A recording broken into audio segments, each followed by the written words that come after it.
Hello everyone, this is Tanya from Professor Tanya Speaks, and today we're going to be talking about storytelling again. This is supposed to be the final, and I say supposed to because you never know, right? But this is supposed to be the final video in the storytelling series, and today's video will be on telling or delivering your story. We've spoken about what makes a good story, as discussed here. We've spoken about how to find story ideas, and we spoke about that there. Then after finding this story idea, we spoke about how to craft the story, where we would take into consideration the audience's needs, and we'd make sure that the hero was representative and relatable. So representative of our audience and relatable to our audience. And once you craft the story, which we discussed here, the next thing you would now do is write your story. Because crafting is different from writing. And when you write your story, as discussed here, you want to take into account the usual story structure or the story spine, which says once upon a time. And even though we're not using once upon a time, we're using the format because once upon a time actually is very accurate, and it tells us the stages that we need to follow when we're actually writing the story. And to demonstrate that, I have this video where I did a story which I said is a little bit outside of my comfort zone. And I think as you hear me, you'll hear, especially at the beginning, I'm a lot more hesitant because it was my second time telling the story. But the first time I told the story was to an audience that understood the background information. So I had just cut to the chase and given them the meat of the story. And it had happened just a day before, so it was still fresh.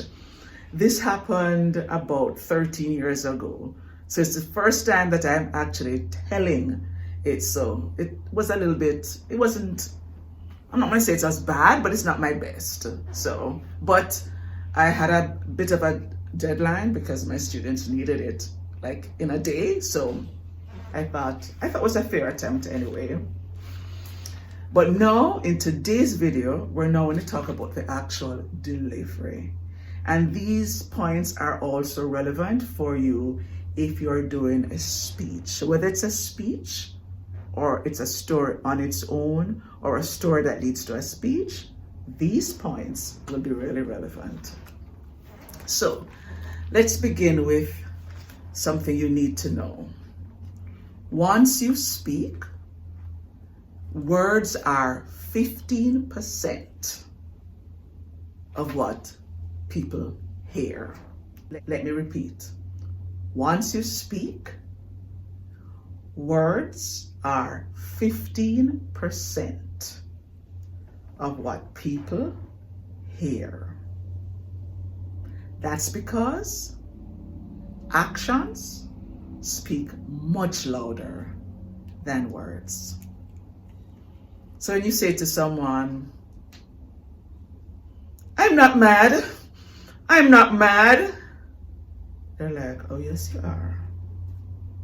Your face tells a different story. So keep that in mind. Actions speak louder than words.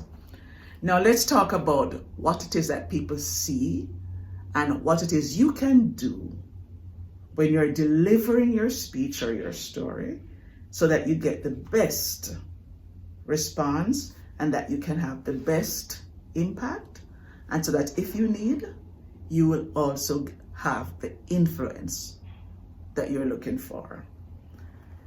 So I said that words were 15%. So for those of you who are wondering what's the other percent, it's things like face, posture, gestures, clothing, believe it or not, clothing, timing, voice, tone, etc. So I'm going to lead you through a few things that I think you need to be aware of. This is not an exhaustive list, but I think it is a good start. And I think if you have these basic things where you have a handle on these things, then you should be good. So when we're talking about delivery, let's first talk about our voices. So the first thing is a volume. When you're speaking, as I have been doing here right now, I've had a more or less even tone. But if in your story you need to shout a little more, then you should shout. Now, why would you be shouting? Because something is important, or maybe the person is afraid. Maybe the person in the story is afraid, or maybe there's an argument and you are showing what the argument was like. You're demonstrating. And if so, if you need to shout, then you shout. If you need to raise your voice a bit more, then you raise your voice. Now, as I was doing it and I was looking at myself, I also noticed my eyes that's something that happens naturally. So be aware of your facial expressions also. So there's a volume, there's the intonation. So maybe you want to put the emphasis on some words, but not on other words. So that's why you need to practice your speeches, or your stories, because you need to also be aware of the times that you want to emphasize some words, but not emphasize all words. So that's also important. Another thing is your speaking rate. Now, I'm from Jamaica, and I will admit that I tend to speak a bit slower.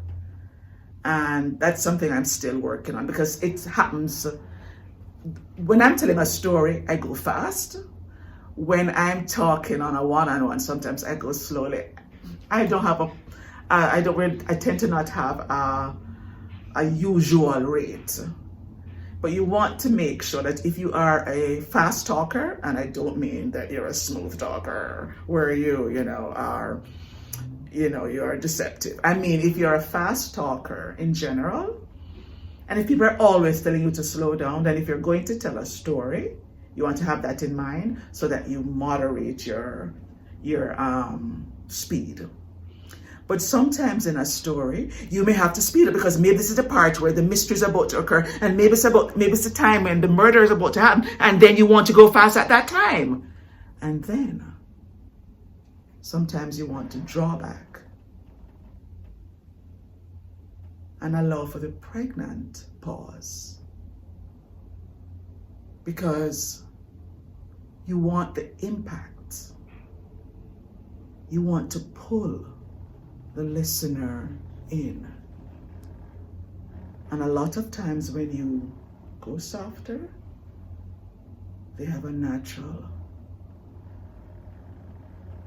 response of leaning in.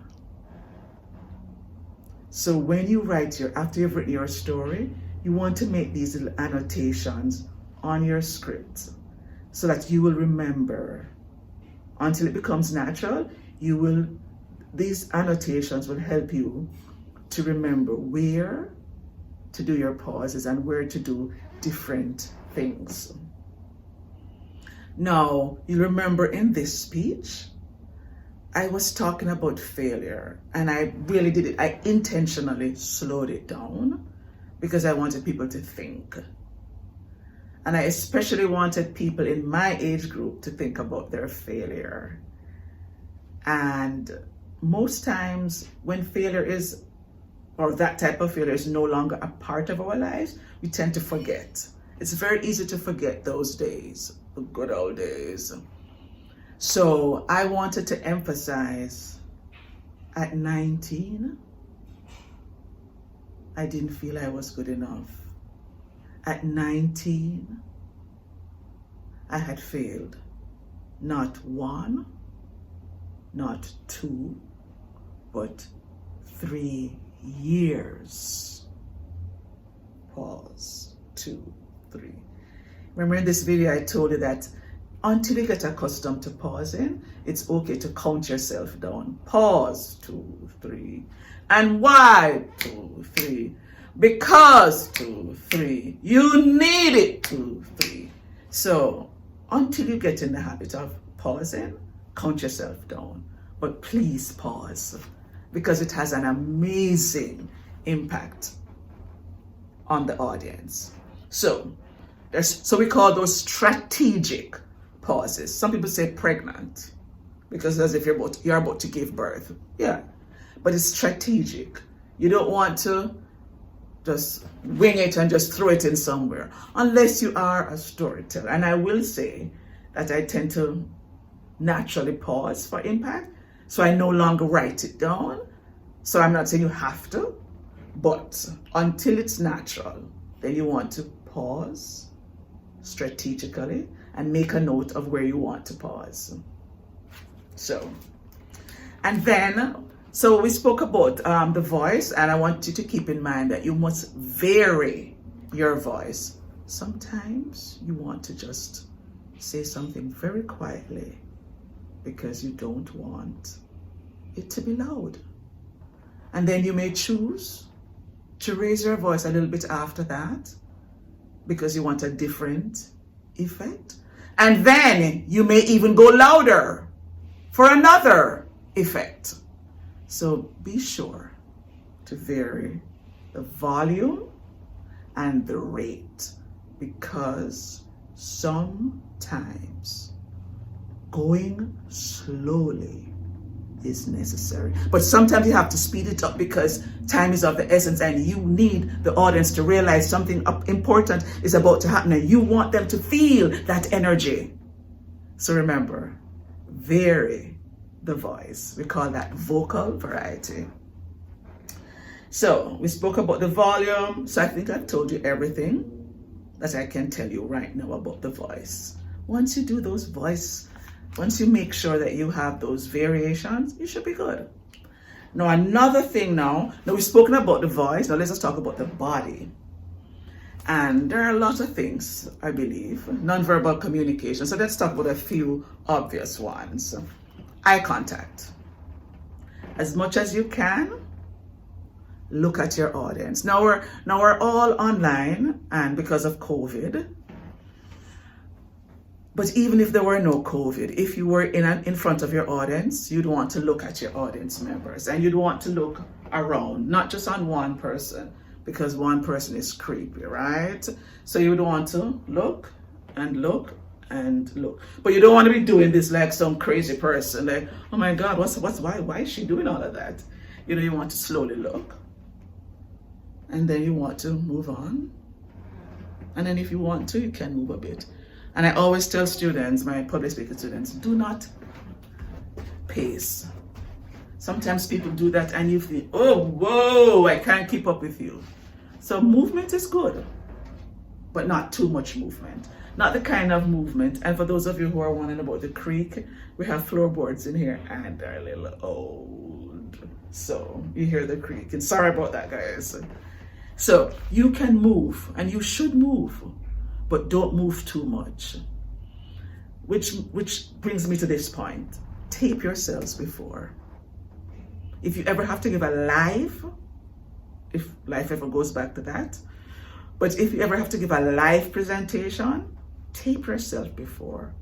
Because sometimes you don't know what you're doing until you do it. Since I started doing these videos, I've noticed that I frown a lot when I'm making a point. I was not aware of it. I haven't tried to start working on it yet because I've been so caught up with trying to get videos out. But once the semester ends and I have my non-teaching semester next semester, I'm going to work on it because I need to frown less. But I would never have known had I not taped myself. And the first time I saw myself, I was like, am I frowning there? Then I saw it in every tape. Like what I just did a while ago, I did not realize I was doing that either. It sometimes works, but sometimes it doesn't. So tape yourself. Even if you're in my class and you have to do an oral presentation and you have to tape yourself first so that you can review it. And whatever you notice, when you tape yourself again, try to cut that out.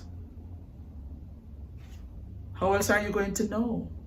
And if you want and you have a good friend, tape yourself and ask a friend to look at it and give you some feedback.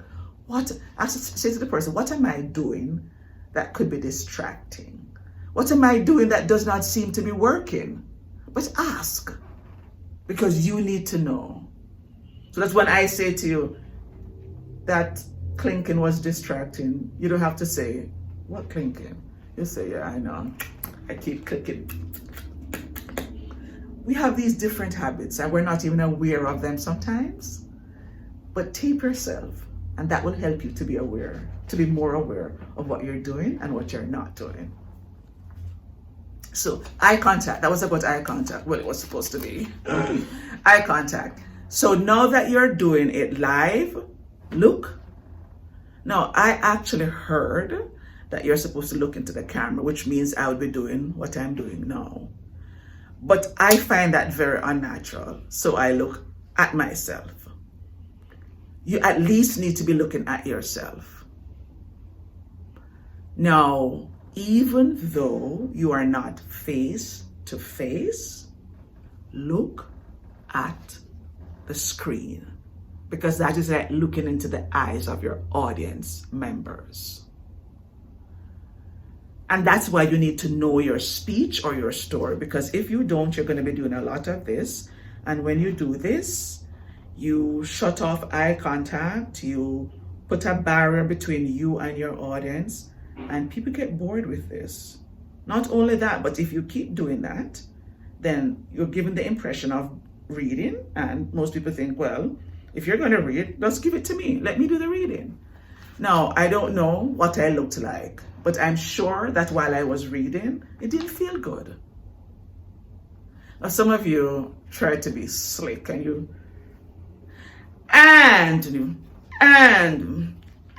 you're reading and trying to look like you're not reading. But I tell my students all the time, I've been teaching for 31 years, I know when somebody is reading. It has a different sound. Apart from the eye contact, you sound mechanical. It sounds very mechanical.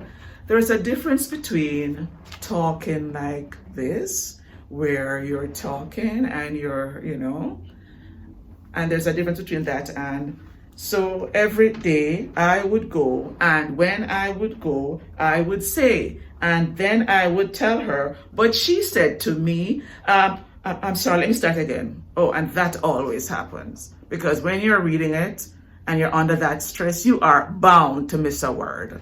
And once you miss the word, people always say sorry. And then they start again. Dead giveaway.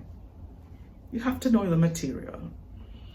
Storytelling and speech, and when you're given a speech, call for extemporaneous speaking, which means you can have your notes, but you're speaking to the audience from, not memory, because you're not memorizing it, but you're speaking from a place of knowledge where you know the material, and always know your material.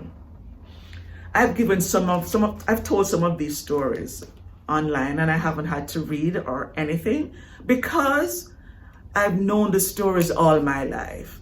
Like when I told this particular story about the friend that I had the fallout with, it happened, and by the way, I did change some of the details. For those of you who are wondering who is Kay, the name isn't real. A couple of things were not real, but the story was true. Okay, I did not study in Toronto. I was not leaving for Toronto. I was actually leaving to visit somewhere. And my friend's mom did die, but she didn't die like that. But when I was telling the story, I realized that I hadn't worked that part out, so I just had to say something. Shout out to the student who 25 years ago actually told me that story about his mother. I've never forgotten that story. Matter of fact, there's a story there. That guy, I saw him, so I taught this guy in 1995 when I was in Jamaica. And from I was in Jamaica, I always asked my students in the first class to tell me a story about themselves. So everybody told their story, and that was his story. His mom was at a four-way in Toronto when a truck barreled into the side of her car and killed her on the spot. And I have never forgotten that story.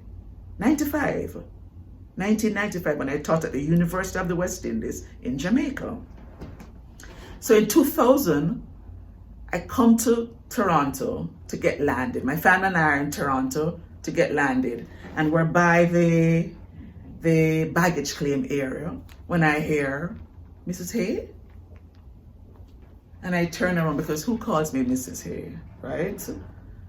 And I look at this guy and I've never seen him before and I think, oh my God, I have to know you. And I'm so embarrassed because I don't know you and there's nothing familiar about you. And he's walking towards me. Now this is Toronto, Pearson. And even though there are a lot of Jamaicans in Toronto, it's mainly a white society, right? So this black guy is walking towards me and he's smiling. And I'm thinking, who could he be? And he sounds Canadian. This was a guy I had years ago, but I did not make the association immediately. And when he came in, when he stood in front of me, he said, you don't remember me? You don't remember my story? And it was something about the way he said my story. And I thought, yeah. I said, you're the guy. I said, you're the guy whose mom was at the four-way stop when? And he said, yes, that's me. And then I said to him, you don't look the same. What happened? And he did the face and he said, got married, had a kid, gained 60 pounds. And we had this big laugh. I said, you didn't have the kid, but yeah. That was a twist. He had gained 60 pounds. I said, been there, done that. I know what you mean. But that was a story. I don't even know how I got here. I'm sorry, guys. I don't know how I got here. Oh, I was talking about that story. So what I was saying is, I know, sorry, that was a tangent, yeah. So what I was saying is that I know the stories. Some stories I know so much that I don't have to write them. The story about my friend was a part of my life for so long because in the time that I didn't talk to her, I thought about her very often.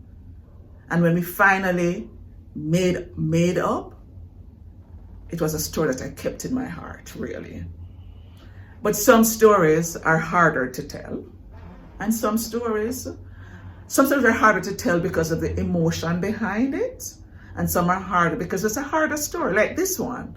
This one that I've just done, it was harder because it was supposed to be funny. And I talk and people laugh, but I don't tell stories for laughter. So for me, I'm not as comfortable telling a funny story. But when you're telling your story, you want to make eye contact. Even if it means you have your paper, as I do right here. I have notes. So sometimes when I talk, you'll see my hands are free because I don't need notes. Like there's some things that I love talking about, and I talk about them so often. Like this video on the attention grabber. That's my baby. That's my baby. I could talk about that in my sleep. I had no notes. I didn't need notes. Conclusion one also, no notes. Because, baby, that is me. But for the speech ones that I've done, I've had to have my notes because a lot of what I do is intuitive. But I needed to write it down and I needed to quickly glance to make sure I kept all the points. Because sometimes when I don't, when I'm done with the video, I think, oh God, I have to go back and add this little part. And when I add the parts, it's always a mess and the lighting is different. And as you can see, I'm in Vancouver where it's dark. Right now, it's actually about 4 o'clock and the sun is actually still out. If I make a mistake and I decide to reshoot a part at 6 o'clock, I'm done. There's no sun for me. And then it looks very weird, you know. So take your notes with you. I even have my pen. I don't know why I even have the pen because I'm not writing. But have your notes, look at your notes, but don't read. Because you saw what happened when I was reading, yeah? So eye contact is important. Another thing we say, and I'm putting the notes down because I have to gesticulate, is use your hands as much as feels natural. Don't use them where people are like, oh my gosh, I'm so confused now. Don't use them that much. But like when you're counting, let's say you're talking about 2, put the fingers up. 3, or let's say you're doing a countdown, and I said 1, 2, 3. Of course, sometimes I have said 3 and I'm doing this, or it's if that happens, it happens. That's life. You make some mistakes. They know what you were trying to say. They know that there was some brain mouth coordination that didn't happen. Yeah. So use your hands as much as you can and use your body. So when you're telling your story, and let's say you're saying, there's a story. Oh, I think in this story, I'm not sure how much I did it because it was my first time telling my N-word story online and I was still feeling a little apprehensive. As I told you in another video, it took me 15 years to talk about it. My family knew. It took me 15 years to write about it. I also wrote about it and sent it into a magazine. It wasn't published, but they gave me special mention. And I know it was because my resolution, I hadn't yet worked up my resolution, but I wrote it. And when you write a story with no resolution, it's not a story yet. So, but they gave me special mention, which means, they thought, wow, so this happened to somebody here?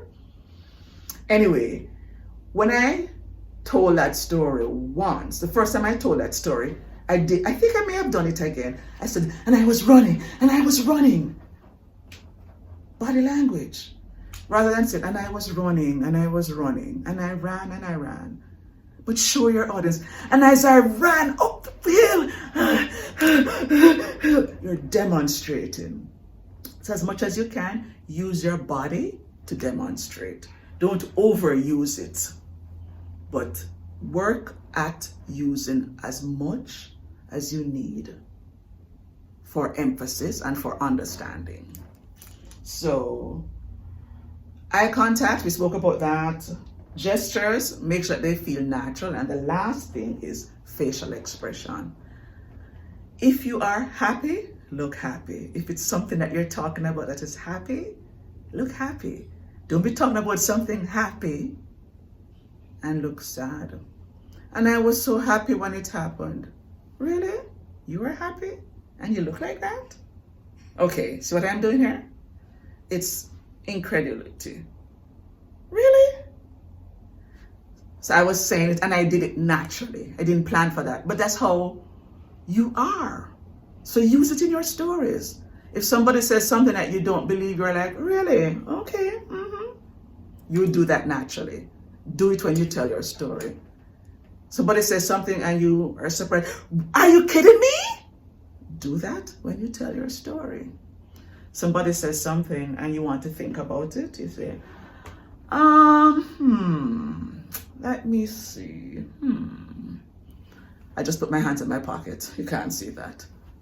Let me see. And you do it. So make sure that there is that congruence between what you say and what you do. And remember, actions speak louder. And you see what I do with the hands? Louder than words. So I hope this helped. And I hope the sun wasn't in your face as it is in mine.